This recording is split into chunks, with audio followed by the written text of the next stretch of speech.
Hi, it's Mike with Prism Light & Co. and today I'm going to be talking about power injection and hopefully helping you out if you need it for your installation. So first off, let's go over what power injection is. In any type of electrical system, the system over distance and also with the use will experience something called voltage drop.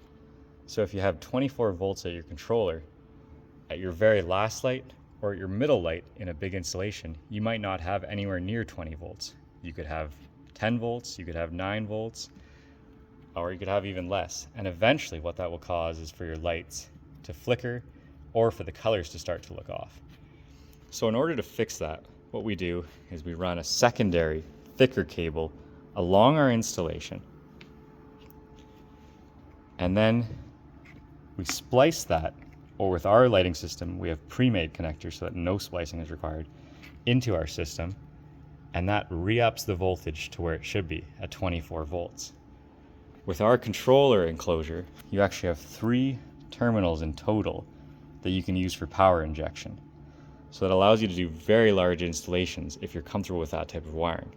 If you don't want to do power injection, you just need to keep your installation to below 120 feet of total length, including your extensions and your lights.